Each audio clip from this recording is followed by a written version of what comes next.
No one said the adjustment of Vietnamese refugees to life in the United States would be easy. The differences in culture and customs are enormous. In one Texas community, tensions produced by those differences already have led to bloodshed, with concern it could happen elsewhere. Bob McNamara reports.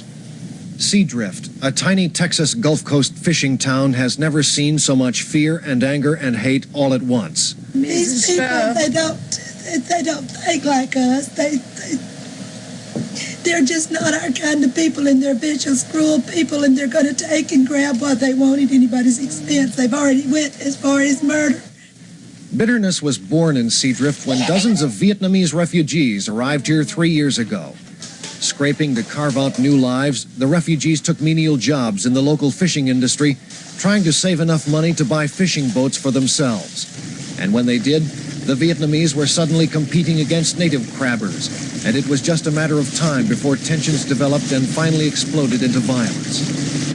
35-year-old Billy Joe APLIN was shot and killed, allegedly by a pair of Vietnamese brothers, in a dispute over APLIN's charges the Vietnamese were poaching from the local crabbers' sea traps. The killing sparked an immediate and violent wave of revenge that saw 3 Vietnamese fishing boats sunk in Seadrift Harbor. Fearing physical harm, most of the refugees fled town. But today some were back at work. Hyung Mong, who speaks no English, said he had no choice but to come back. Yeah, we want to stay here and work because we can make good money here. But we're scared, you know. And they're scared too over at the house where Billy Joe APLIN's folks and his sisters are living. B.T. APLIN, Billy Joe's father, claims the Vietnamese brought the troubles on themselves by ignoring the local unwritten crabbing code that if a crabber finds a good spot to fish, the area is his until he abandons it. They don't know the job. They don't know what they're doing. And they sit out there and they wait till you find them and then they go get them. Town officials blame Washington for simply dumping refugees on Seadrift and expecting them to get along. Well, they're going to have to educate the people. Some kind of a training program, you know, to familiarize them with the laws and more of the customs than the laws. Seadrift is not the only Gulf Coast town encountering problems with the Vietnamese. In the last few months, there have been reports of tension and trouble between native fishermen and refugees in Florida and Louisiana. Seadrift's problems will not be solved without Washington's help. A federal mediator has been in town asking questions, but the troubles won't be cleared up soon. At the moment, it's an impasse. Local fishermen entrenched against a group they regard as a bunch of foreigners, and the Vietnamese determined to stay and settle their families, knowing that if they pick up and leave, they'll be refugees again. Bob McNamara, CBS News, Seadrift, Texas. Problems between Americans and the Vietnamese refugee fishermen along the Gulf Coast. The trouble was sparked by charges that the Vietnamese violated unwritten fishing laws, and it was fueled by racism. In August 1979, it exploded into the shooting death of an American fisherman. 2 Vietnamese brothers were acquitted in that case, but the threat of violence never disappeared. And today, as David Dick reports, that threat appears to have won out. Vietnamese refugees building another new shrimp boat on the Texas coast. But when this one's finished, Nam Nguyen Sue won't fish with it. He's already arranged to sell it. 38 Vietnamese shrimpers, nearly half of those who've been fishing in the Galveston Bay area, say they're giving up as soon as they can find buyers for their boats. A situation repeated all along the Texas coast, where local shrimpers say the waters are overcrowded. Nguyen Van Nam, an Army colonel in South Vietnam, a leader among refugee shrimpers here in Seabrook, Texas. He's willing to sell his boat at a heavy loss because of threats of violence from the Ku Klux Klan and its supporters. I cannot argue because this is not my country. English is not my language. I don't speak good English as they do to argue with them. I am tired to argue. I don't like it. That's why I decided to go. Business at Colonel Nam's fresh fish market has suffered, he says, as a result of a recent Klan rally in the area at which a mock Vietnamese shrimp boat was burned. The rally was promoted by Gene Fisher. I went to my government and worked with them for over a year and a half, begged them to help this situation and do something about it, and they wouldn't do it. So I'm a white American. I went to the KKK. Those boats had to be taken out of the water, destroyed. We hope to get the vessels totally out of the country. We don't. Emery Waite, who runs a Seabrook fish house, is looking for Central American buyers of the Vietnamese boats. Waite heads a local coalition formed at the urging of the Texas governor's office to try to find a solution. They've had pressure put on them because Mexico canceled their permits, and the Vietnamese now being in the area seem to be the thing that the American fishermen can literally get their hands on. A poor economy, high fuel costs, depleted fishing grounds is a double-edged sword. The Vietnamese can live on scraps, say the Texas shrimpers, and we don't intend to come down to that standard of living. But the governor's representative argues the economic factor cuts one way against everybody, and that's what's driving the Vietnamese out. Economic problems. They recognize the bays are being overfished. They recognize it costs a lot to keep those motors up. They recognize that the diesel fuel costs them a lot. They recognize we've had a bad shrimping year. Colonel Nam's boat sits in the water with no buyer in sight, but even if there were one, it would still be just another defeat. I lost my country. I left my family in Vietnam. I worked very hard to save some money to invest in here.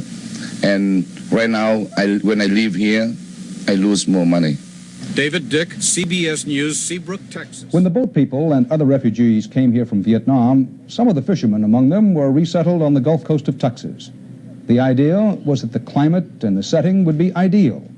For at least one group, it has been anything but ideal. Today, that group filed suit in federal court, asking for protection from the Ku Klux Klan. Steve Croft reports. The suit, filed today in Houston, is believed to be the first antitrust action ever filed against the Ku Klux Klan. The Vietnamese claim that the Klan and a local fishermen's group have conspired to keep them from fishing the waters of Galveston Bay through a campaign of violence and intimidation. The Vietnamese came to this country seeking a land of freedom where we could raise our family in peace. Since Colonel Nguyen Van Nam and several hundred Vietnamese moved to Seabrook, Texas, they've had nothing but trouble. 3 of their boats have been burned, and the Ku Klux Klan has held several rallies in which effigies of Vietnamese boats have been set ablaze. Mr. Beam, the Grand Dragon of the Texas Ku Klux Klan, has issued an ultimatum, and that is that if the fishermen are not out, the Vietnamese fishermen are not out of Galveston Bay by the 15th of May, the date shrimping season opens, he will take matters in his own hands. 51 Vietnamese boats are now for sale, but there have been no buyers. The Vietnamese say they plan to stay and fish at least through this season, and they're asking the federal government for an injunction that will guarantee their rights.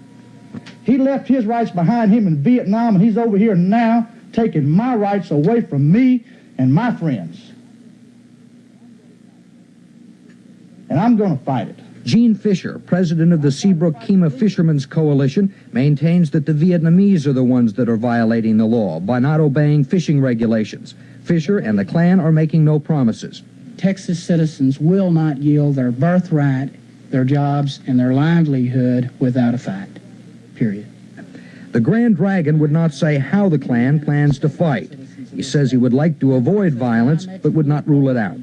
The Vietnamese are hoping it won't come to that. They are counting on the federal government to prevent violence, even if it means sending in federal marshals to protect them. Steve Croft, CBS News. Resources of Galveston Bay have led to bitter competition between local and Vietnamese shrimp fishermen. And testimony in a Houston courtroom indicates that competition has led to something more. David Dick is there. It was a suit brought by Vietnamese shrimpers, led by former South Vietnamese Colonel Nguyen Van Nam, against the Texas Knights of the Ku Klux Klan, led by Grand Dragon Louis Beam. The defendants also included American shrimpers alleged to have committed acts of intimidation and harassment against the Vietnamese fishing on Galveston Bay. The attorney for the Vietnamese, Morris DEES, of a group called the Alabama Klan Watch, shifted the focus of the hearing from merely alleged mistreatment of Vietnamese shrimpers to other Klan activity. Videotape of a Klan paramilitary training camp in Texas was introduced as evidence. How to stage an ambush, the use of automatic weapons. The photographer, Wayne Derrick, a graduate of Rice University, shot the tape as a class project. The youth attended a Klan rally at which Grand Dragon Beam made the statement which was also shown in court.